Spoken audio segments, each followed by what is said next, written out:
To Afternoons with the Author, hosted by the Syosset Public Library. My name is Evelyn, and I'm Reader Services Librarian here at Syosset, and I'm joined by Lisa, a fellow Reader Services Librarian. We're so excited to have award-winning author Sarah Langan joining us today. Sarah is the author of the 2021 novel Good Neighbors, which is an Amazon Best Book of February 2021 pick, a Barnes & Noble Club selection, and also received a starred ALA review. Sarah grew up on Long Island in Garden City, which is very close to us. She has an MFA in creative writing from Columbia University and a master's in environmental health science toxicology from New York University.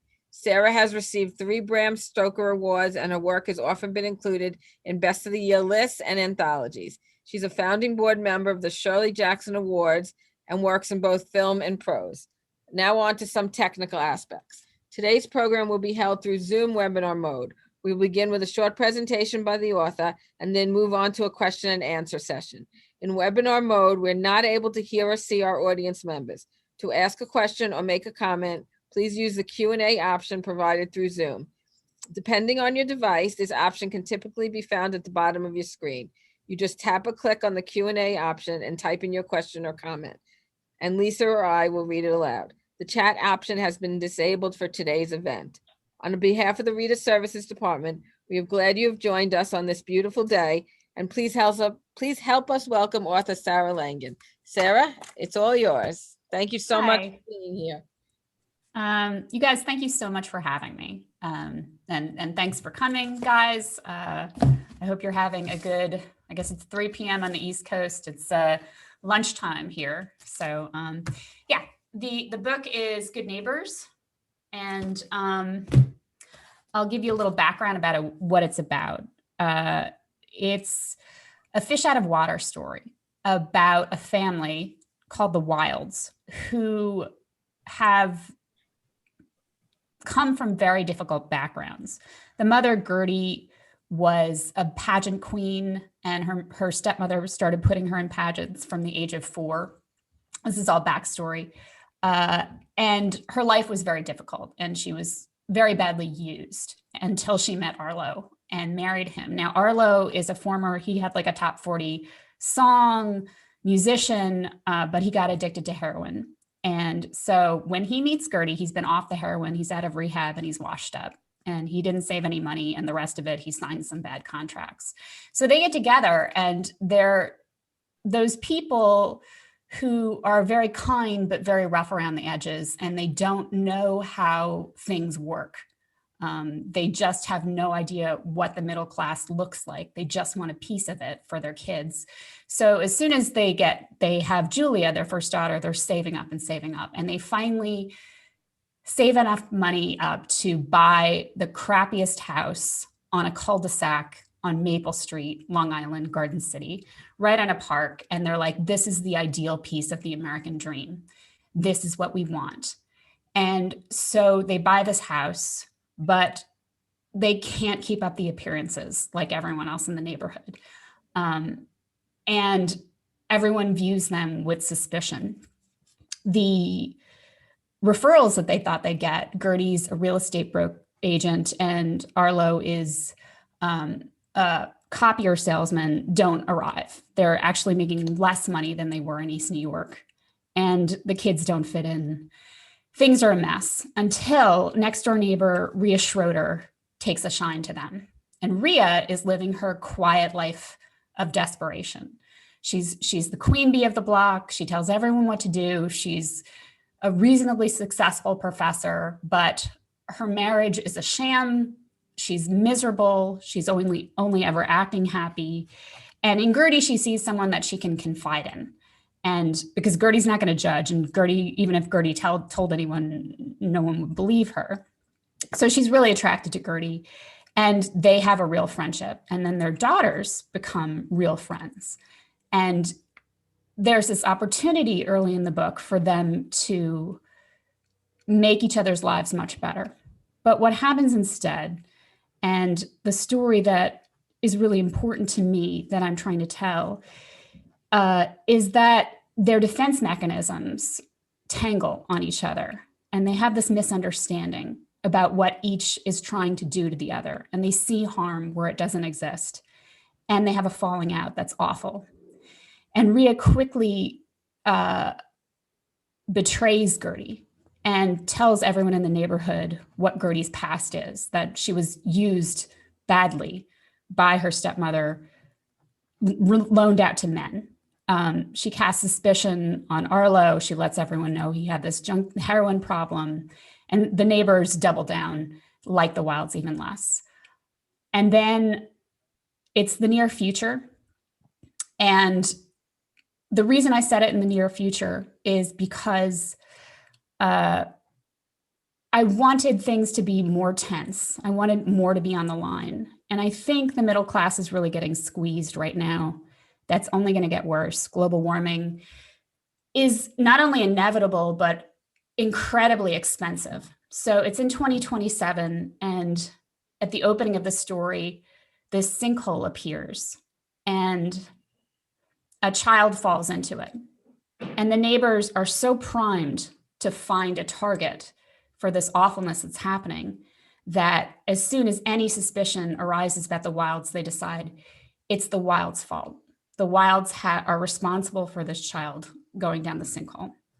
And then in the book, I explore sort of the way that mob mentality works, and the way that these personal wounds, these histories that Rhea and Gertie have, make that so much worse. So that's a story. And then I researched narcissism and mob mentality a lot to come up with my ideas for this. And then also, I'm from Garden City, and I should give the caveat that, I love my hometown. It's not necessarily a knock. A lot of people have asked me, why did I do this? And honestly, it's what I grew up with. It's sort of a story about where I come from. And I would never spend time on something I didn't care about. I would never tell a story about something that meant nothing to me. I think that suburbia has so much to offer. I just think that where I grew up, at the time that I grew up, it was so homogenous that we were all competitive with each other and conformist as a result in ways that were damaging. And I'm kind of exploring that, but I'm also highlighting the ways that having friends and people you've known your whole life make your life better. And they reinforce the best person that you want to be. So there's that. Anyway, and you guys can jump in anytime. I'm just talking and talking. But the other thing that I researched was, I think first off, I'll start with the mob mentality. So I had this story, and I was writing it as a horror story. And I had in my mind that there would be this asteroid, and then monsters come out, and I had explained all the characters on the block and who they were. That's kind of the easiest part for me, is writing these characters that you're invested in. But I couldn't make it work. And I realized it couldn't be a horror story, because the personal story was so overshadowing to the monster. And anytime the monster came in, it sort of diminished the more emotional impact that I was trying to make. So it was just a human story. And once I realized that, I thought, okay, so I'm talking about mobs. And this poster here is the poster of The Monsters Are Due on Maple Street, which is this Twilight Zone episode. And in that episode, it's great, it's a lot of fun, there's this block, a suburban cul-de-sac, and all the lights go out.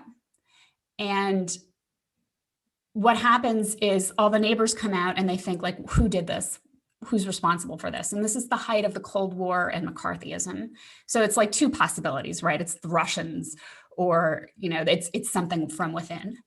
And this kids who read science fiction says it's none of those things. It's aliens, and they arrive before. I've read all the stories. They're already among us. It's usually a couple, and aliens have probably done this.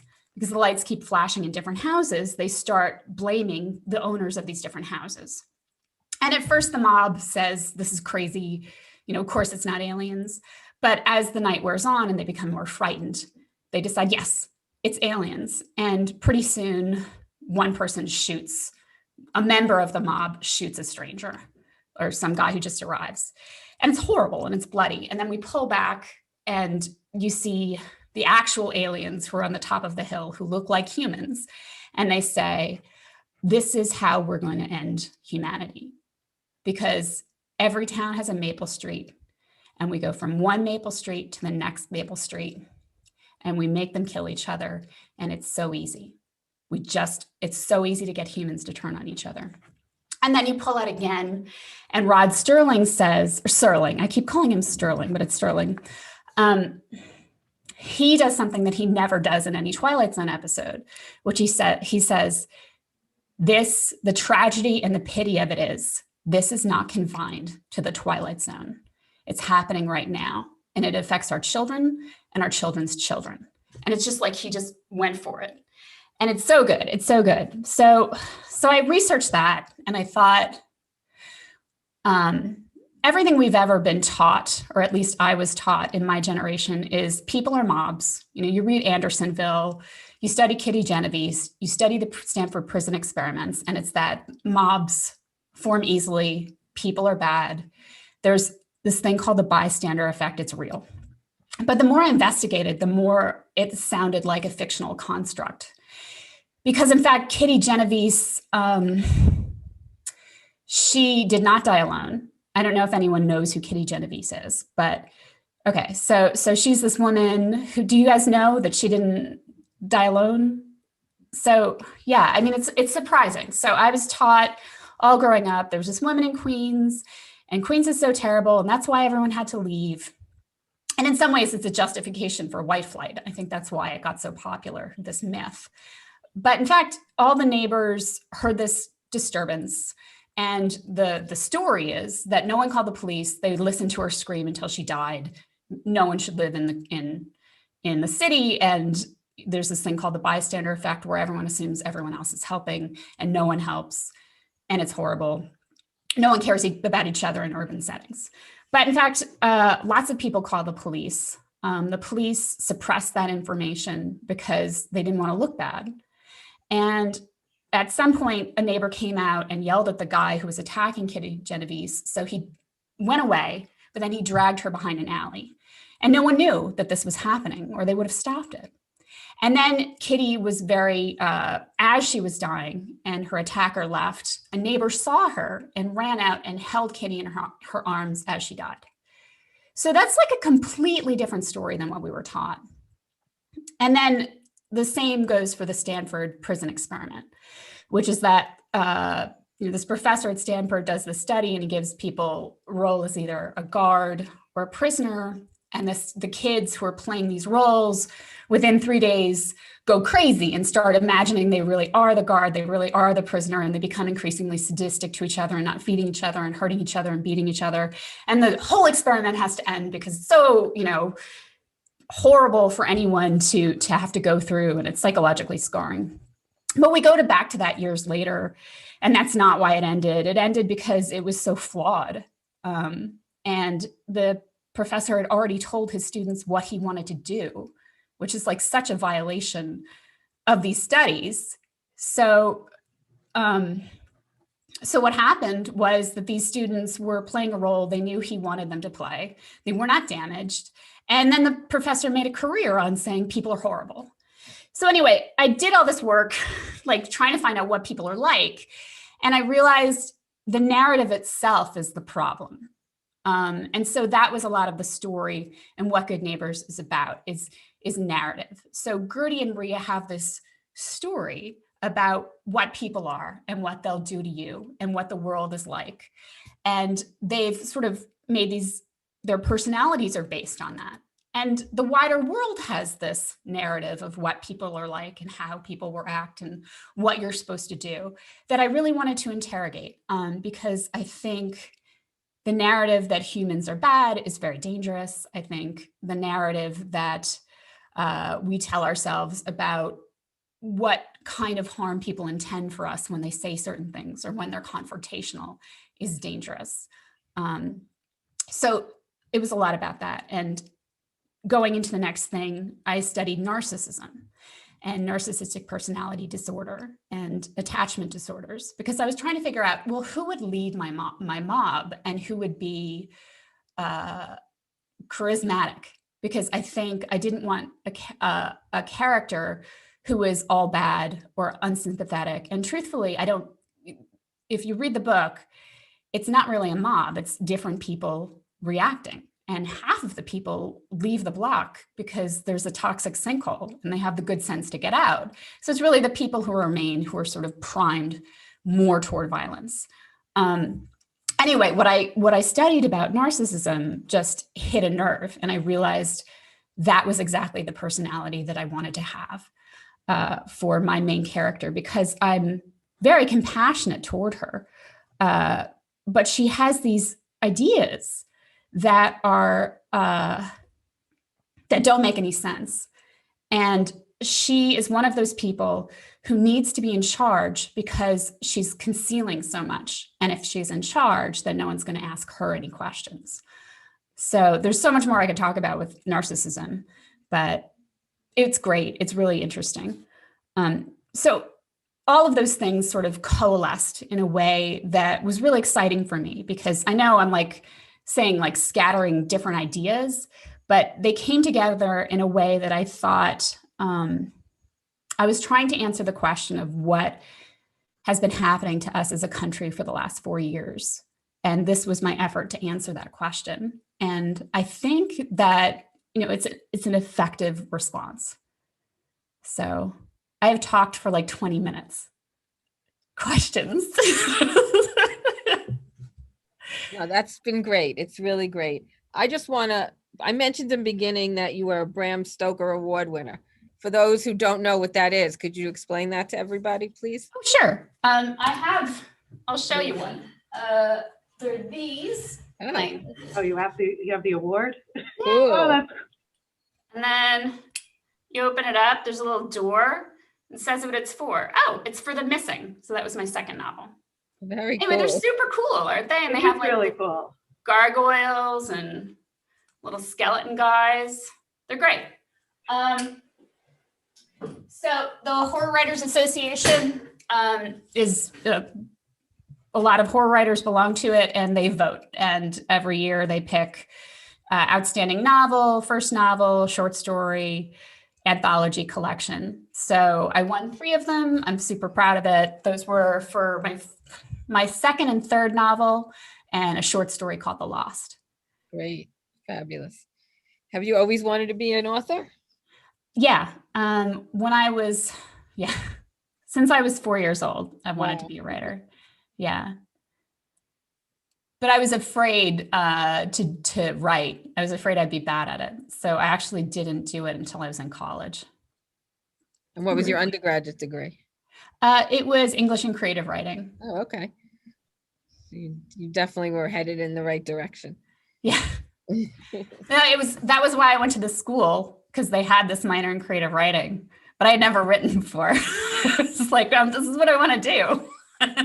But we have a comment and a few questions. So the first comment is, whenever I think about mob mentality in literature, immediately think of Shirley Jackson's short story, The Lottery. So frightening. That's from Jackie. And I agree 100%. I think The Lottery is just an amazing, amazing story. Oh, I love it. I love it. I would recommend, if you guys like Shirley Jackson, you've probably heard of this, but Ruth Franklin wrote a biography or autobiography, biography of Shirley Jackson. And I'm just pulling it out here.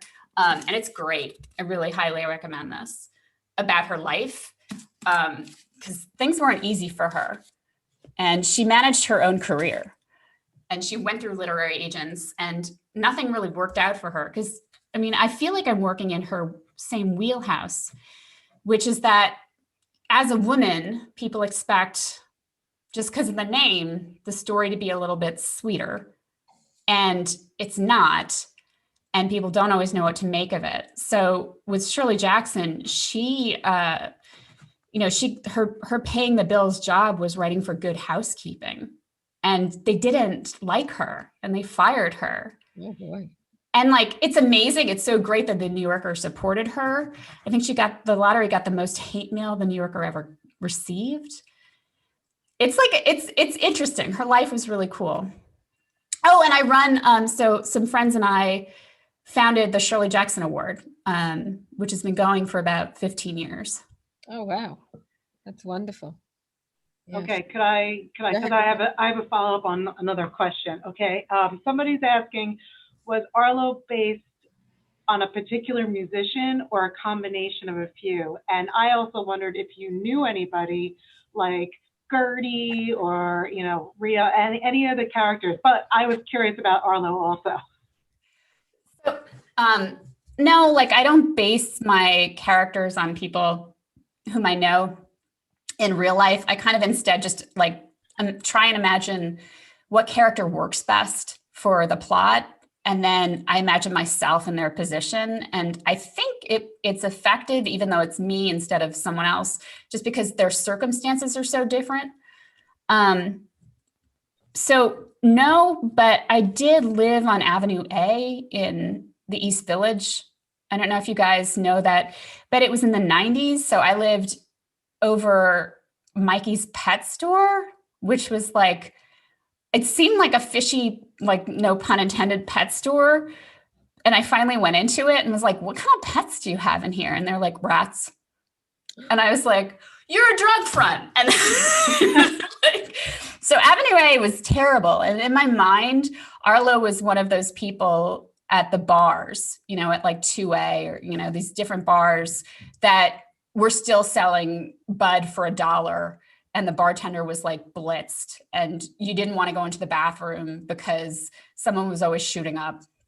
And I thought that's where his dad raised him, was in these bars. And like heroin was just available to him. And so by the time he was 13, he was sneaking it just to find out, like, why does my dad love this stuff more than me? And I thought that was his background. So so that was him. And the other thing is I had some friends who used to play gigs all the time in the East Village, and it was like super fun, but it was also, there's something a little tragic about it too. I mean, it's such a hard business. And then like Rhea was really that research that was so much fun to do, but it was also, and Gertie, this identity slip happens when you become a mother. And I think these expectations are placed on you that I was really trying to explore for me personally. And I think they both handled it differently, where Gertie had no experience with parenting, but was less afraid to admit fault in herself. She could go read a lot of self-help books.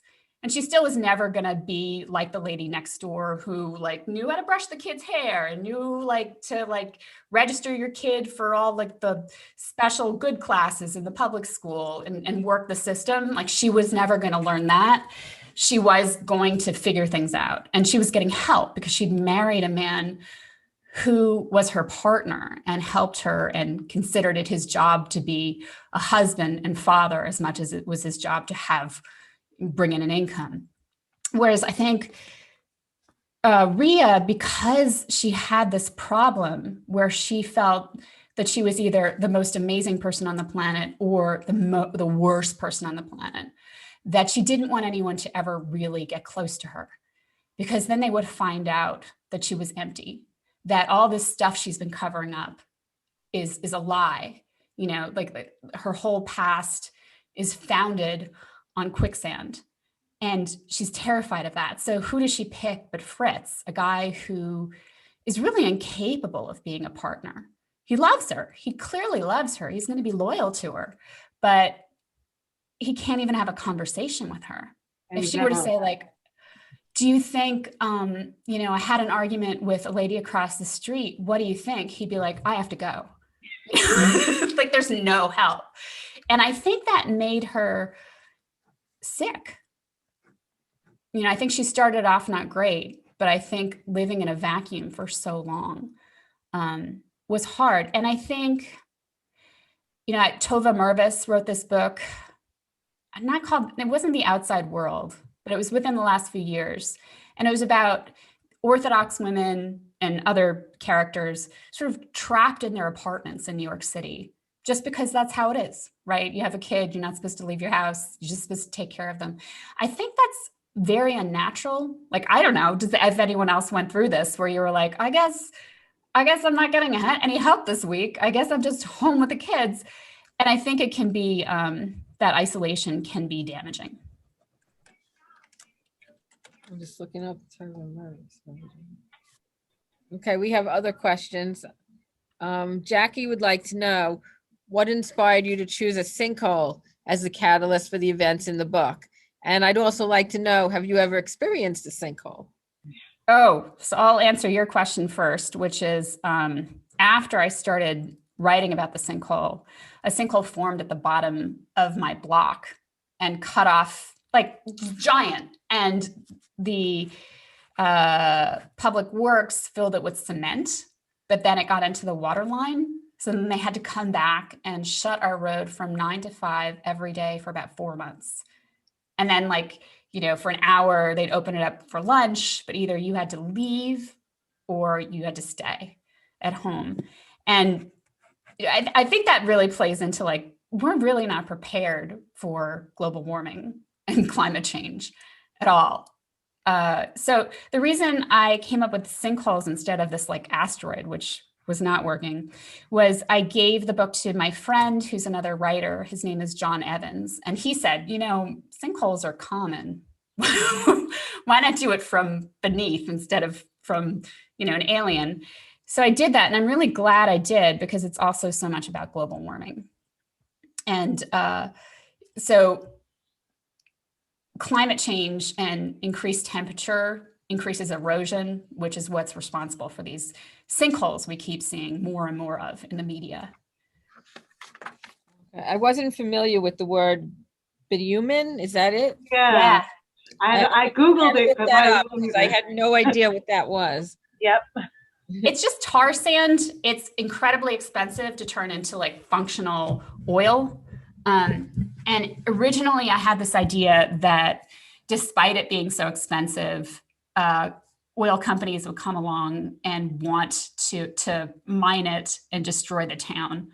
But I got rid of that, and I decided that what was interesting was I wanted to show a real manifestation of the psychological state of the block. So as things get worse and worse, the bitumen is covering and spraying everything. Bitumen doesn't do what I said it did. You know, I have a master's in environmental toxicology, right, so I can, like, make things sound real, I think, but it would never do that. Maybe, like, the thing about global warming I found is that it changes the laws of physics or the laws of reality as we expect them. And so things we've taken for granted, it almost feels like the world's a little bit haunted. So, you know, the permafrost melts and then anthrax rises up, like real anthrax that's super deadly and we haven't seen for hundreds of years because I don't know how long, because it was in the permafrost, and it starts killing off livestock in Siberia. This is a true story. It happened years ago. And then, you know, climate change, temperature change, the pandemic, you know, the more heat in a system, the more bacteria, the more virus, everything just replicates, more happens. So the whole infrastructure that humans have created in this Anthropocene is really under threat by things we're unable to predict. And also the sinkhole is about the other piece of Good Neighbors that I was trying to get into was social media and the way it's made us all so much more contentious. And so in the story, the sinkhole arrives and suddenly phones start playing other people's conversations, if they work at all. Signals are constantly crossed. And I feel like that's what happened or has happened in the last 20 years. And it's heightened our anxiety level.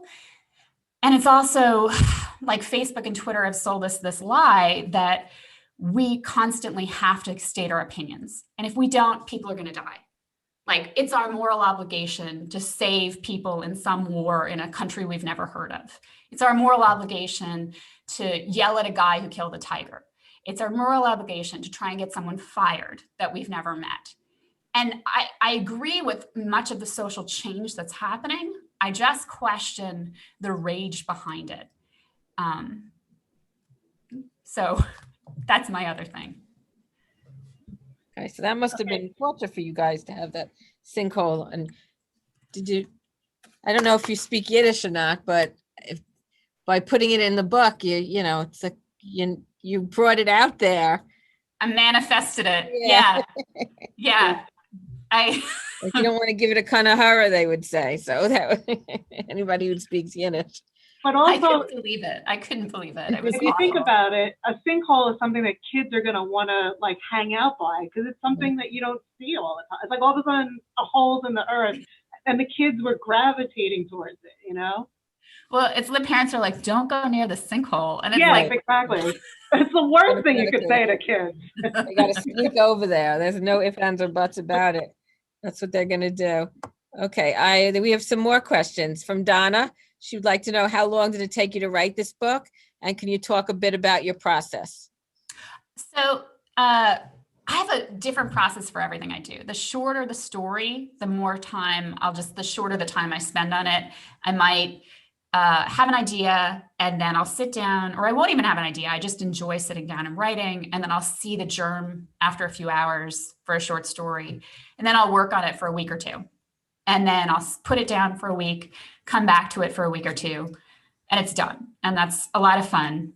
It's easier. It's like way easier. But then for a novel, it's like, I compare it to like seeing a giant tree and like being a woodpecker just sawing apart the entire tree to pulp, like slowly, because novels are so complex. You just have to live in them in order to have those great breakthroughs that are your subconscious working for you. So my process with The Keeper, which was my first novel, was I started it in grad school. And then I was 22 or 21, and I finished it 28 or 29. But I'd been editing it all that time. And on that book, I kind of learned how to write a novel. It was much, much harder to sell that book because it was horror, and horror was not selling at all at that time. Then the next book was part of a Too Big Deal. So it just took me a year and I wrote it, and I was so happy to have somebody already on the line to buy it. And then the book after that took like a year and a half or 2 years. And that was, again, like people were demanding my work, so I could go ahead and do it. That third book sold really badly and nobody wanted anything from me. Or if they did, it would have been for a very small press. And then I'd had 2 kids. I had my first kid and then I had my second kid. And the problem with novels, or the great thing about novels, is they take over your life. And I really wanted to write a novel. I really was working all the time on it, but I just couldn't get the headspace required to make it work until the girls were older, which is, I'm glad I have them. It's totally worth it. But for me personally, that's what happened. So I had started Good Neighbors, which was called Empty Houses at the time, the year after my second child, Francis, was born. And I spent like a year on it. And then that was when I couldn't make it work because I think I'd changed as a person. And I think that telling stories with monsters didn't appeal to me anymore. So, but I couldn't rectify it. And I also didn't know how to tell Good Neighbors without a monster. I didn't know how to tell a story without a monster. So anyway, I wrote this other book for a few years that did not sell. And I went back to Empty Houses and realized, okay, it's the time. I'm going to try and do something I've never done before, which is just tell a human personal story. And once I realized that, and once I realized that what it was about was these holes we have in our knowledge and the way that these blind spots can really be destructive, I was able to revise it, finish it probably within 6 months, which is great. Well, those of you who've read the book, one of the things I loved, two of the things I loved actually, were all the references to Long Island. Me too. And we have a couple of Long Island questions, so I'm going to ask those and then I'll tell you the other thing I love. But the first question is, do you have any prior novels based on Long Island or any more planned for the future? Oh, so I have a short story set at the Carl Place Diner that was published in FNSF, the magazine of fantasy and science fiction, in 2009. And that's a fun one. And instead of it being a black hole, it's one universe spilling over into our universe and like this sort of widening, changing gravity right over the Carl Place Diner. So, and then, oh, I have a short story called The Lost. That's the one that won the Stoker, and it takes place at Filings. The Carl Place, where is Barnes and Noble still at that Carl Place Yes, across? yes, I live right near there. The Country Glen Shopping Center? Yes. Yeah. So I used to be a sales girl at Filene's basement. No, that's not there anymore. Yeah, they're all gone. They're all gone. It was such a, that was such an unhappy time in my life. So, But never mind. So there's that short story called The Lost that won the Stoker. That's set there. I think there's probably a few more, but those are the two that I'm thinking of. And then, I have another novel that I'm working on, and Simon & Schuster seems to like it. That one's not set on Long Island. It's set in a near future company town. I guess, those towns like in Portland or, right outside of Portland that are just like Microsoft. Google. Right. Yeah. It's a dramatic version of that. Or if you've read like any like Orcs and Crake, the Margaret Atwood book, it's like she's gone out, like she's way ahead on the timeline. Like mine's like when all the companies are thriving before things fall apart. So. Okay. And then another person asked, might be the same person, what do you miss most about living on Long Island? I miss my dad. Like I'm really I haven't been able to see him since all of this COVID started. But I mean, before the quarantine, I was spending at least a month on Long Island a year. And I miss him. I miss my family. I miss the East Coast. They tend to be readers more than the West Coast, or at least more than California. So that's kind of, I miss that. I have a question, a Garden City question. Was Maple Avenue inspired by the Mott section, and was Sterling Park inspired by Triangle Park? Yes. But it's very like, I had to look around and go, oh, what should I make it kind of like? So yeah. And I wanted something, there's some fancier sections of Garden City, and I didn't want it to be those fancier sections. Right. I wanted it to be people who were like buying in to the schools and buying into, doing it for sensible reasons. So yeah. I mean, I didn't think that, that Gertie and Arlo could afford something like really high end, but I think that's perfect for them as far as,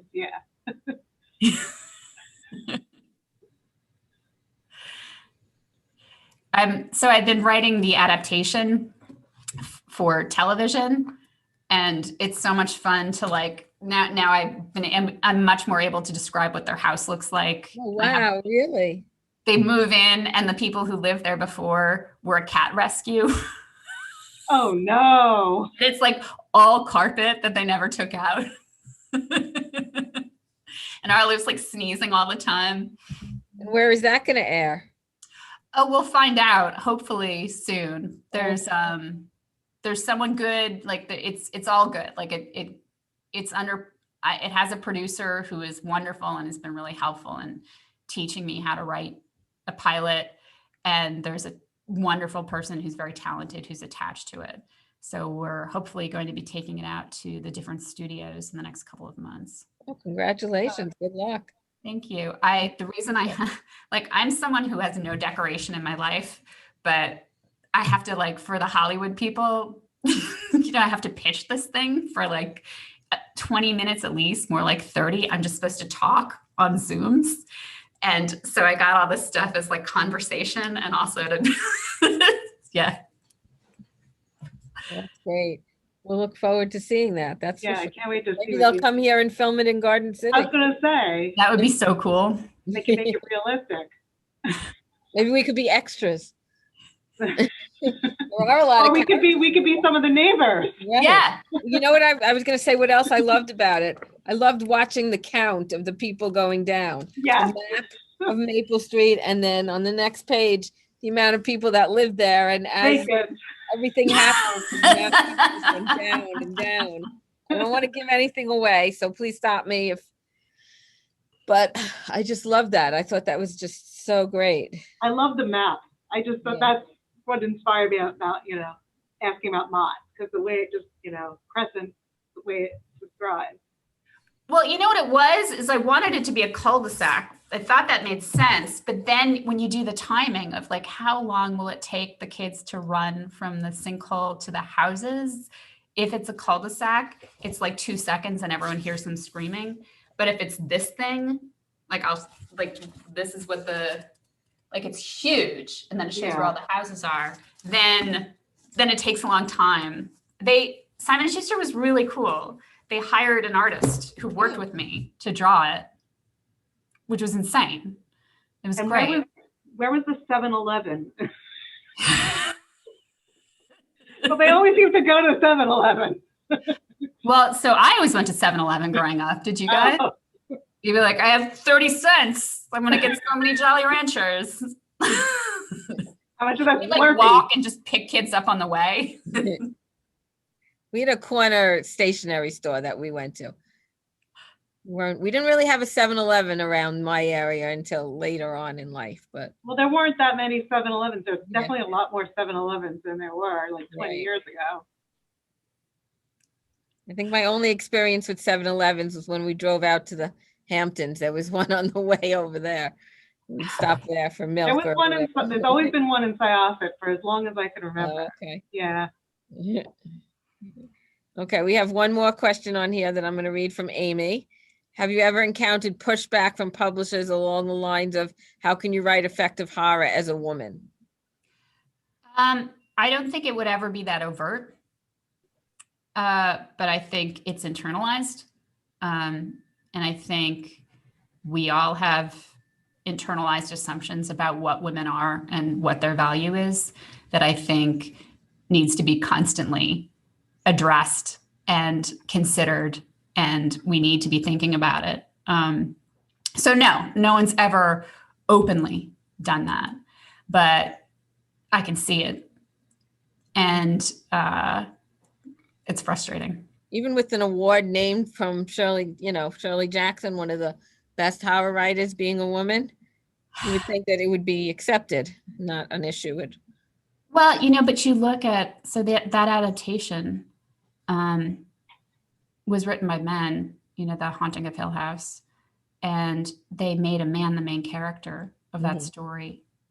And then they gave him the name Stephen after Stephen King, and they made his child the baby, Shirley. And the thing, they all have these, arcs in that story, right? The Haunting of Hill House is an amazing novel, but in the adaptation's good. It's just a guy's story. And what they do is they give the main guy this beautiful background and this thing he has to fight through. And they give the main woman's problem being that it's upsetting that she wasn't a good enough mother. And this is, because she had an affair one time and it's killing her.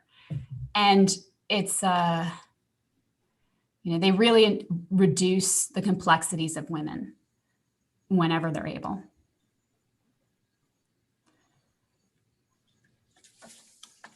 Okay. Most of my questions, I have to say, you answered. You did such a wonderful job explaining everything. Yeah. You already told us how the novel evolved and changed, so we know all that. And we know why you said it in the near future. So we have all those ideas. Well, I have another question. There's so many names, so many neighbors. Did you know anybody with those same names, or did you just come out of thin air with some of them? Oh yeah. Let me look, because my friend Becky Gluskin is who I went to grad school with for my master's in environmental toxicology. And I asked her, I was like, can I put Anna? That's the name of her daughter. Oh, And, yeah. She was like, yeah. And she was cute. She Bookstore Magic, that bookstore that's owned by Emma Straub. She yeah. waited outside when they were coming, and she was like, guess what? I'm in this book, which like I love. So who else? No, I think that's it. Chris, the Chuns. The woman who delivered my first baby was named Christina Chun. Oh, okay, good. Yeah. And I liked, so Atlas and Rhea, those are names of Titans. And what Titans do is they eat they eat their children. Oh.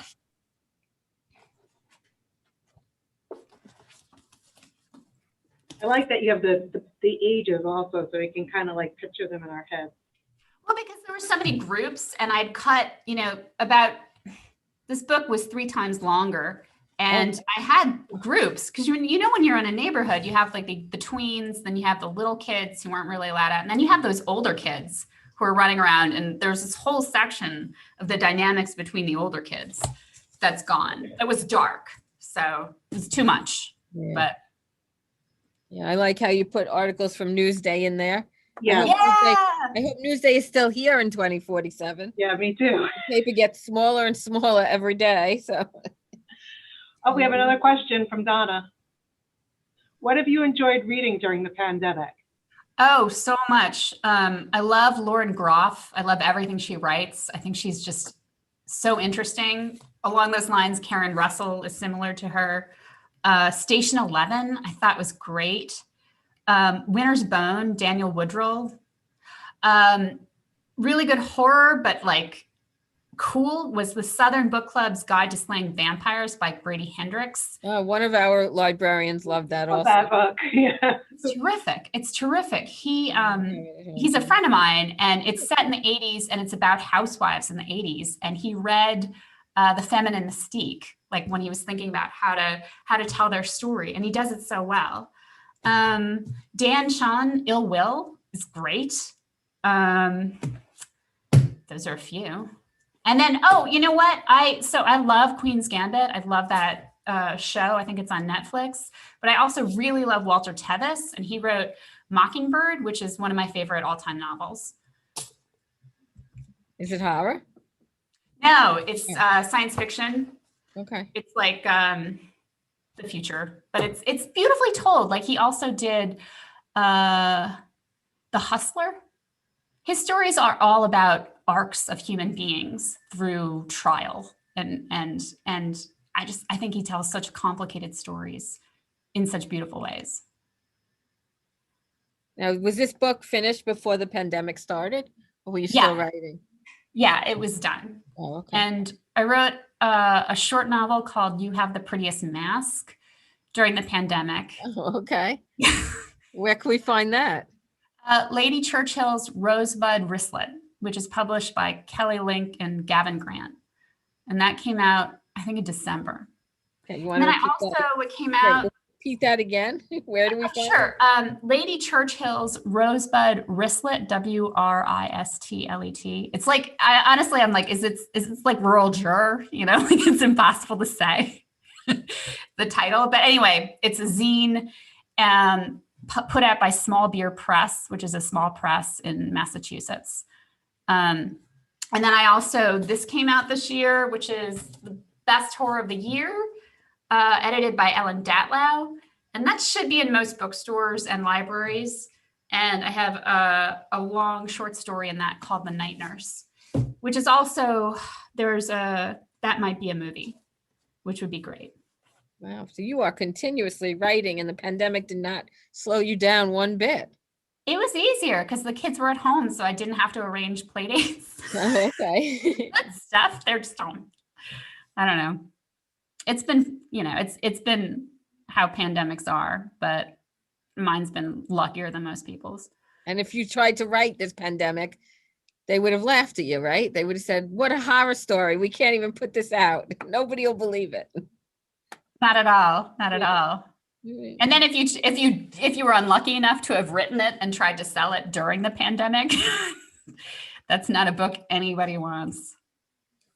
It's true. That's so true. Well, you know what? If anybody has any more questions, please put them in the Q&A now. If not, we're going to wrap it up. And we really thank Sarah so much for being here. And thank you everybody else for joining us today. And if you're interested in purchasing a copy of Good Neighbors, please visit www.bookshop.org. They've been very out there in the pandemic trying to help independent bookstores.